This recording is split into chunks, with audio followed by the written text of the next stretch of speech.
বাংলাদেশ পাকিস্তান দ্বিতীয় টি-20 ম্যাচ শুরুটা ভালো করলে দ্বিতীয় ওভারে বাংলাদেশ হারায় প্রথম উইকেট পান ফাহিম আশরাফ। ভক্তদের আশার আলো দেখাতে পারেননি মোহাম্মদ নাইম, ফিরলেন ৩ রানে।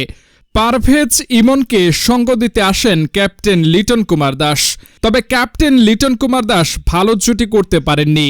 ১-৪ এর ২ শট খেলে ৮ রান করে ফিরলেন হাসান নেওয়াজ এর হাতে ক্যাচ দিয়ে। আশা যাওয়ার খেলায় মেতেছে বাংলাদেশি ক্রিকেটাররা। তাওহিদ হৃদয় 0 রানে আউট। পঞ্চম ওভারে ২ উইকেট হারায় বাংলাদেশ। ৫ ওভারে বাংলাদেশের সংগ্রহ ২৫ রান। পাওয়ার প্লের ৬ ওভারে বাংলাদেশ ২৯ রানে ৪ উইকেট হারায়। ব্যাটিংয়ে হাল ধরেন জাকির আলী, মেহেদী হাসান। মেহেদীর ঝড়ো ইনিংসে ২-৬-২-৪ এর পাশাপাশি ৩৩ রান করে উইকেট দেন মেহেদী। তখনও দলের হাল ছাড়েননি জাকির আলী। শামীম হোসেন 0 রানে আউট। আবারও সেই চিরচেনা অভ্যাস, উইকেট এরপর উইকেট হারাচ্ছে বাংলাদেশ। ১০৪ রানে ৭ উইকেট। জাকির আলীর ৫৫ ইনিংসে রানের ব্যবধান এনে দেয়। ২০ ওভারে বাংলাদেশের সংগ্রহ ১৩৩।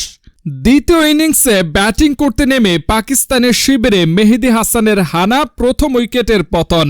দ্বিতীয়বারে বাদ যাননি শরীফুল ইসলাম। ব্যাটিং করতে নেমে হিমশিম খাচ্ছে পাকিস্তান ক্রিকেটাররা। চতুর্থ ওভারে আবারও শরীফুলের আক্রমণ, উইকেট হারান পাকিস্তানের হার্ট ফিটার ব্যাটসম্যান ফখর জামান। এরপর পুরো ভেঙে পড়ে পাকিস্তান দল। বাংলাদেশের বোলার আক্রমণে চতুর্থ উইকেট হারান হাসান নেওয়াজ। পাকিস্তানের সংগ্রহ ৫ ওভারে ১৫ রানে ৫ উইকেট। এরপর ২ উইকেট নেন তানজিম হাসান সাকিব। পাকিস্তানের হাল ধরেছেন ক্যাপ্টেন সালমান আলী আগা। তিনিও বেশি সময় পিছে থাকতে পারেননি। ২৫ বলে ৯ রান করে ফিরেন প্যাভিলিয়নে। ৬ ওভার শেষে পাকিস্তানের সংগ্রহ ১৭ রান। ১-১ করে সবাই আত্মসমর্পণ করেন পাকিস্তানি ব্যাটাররা।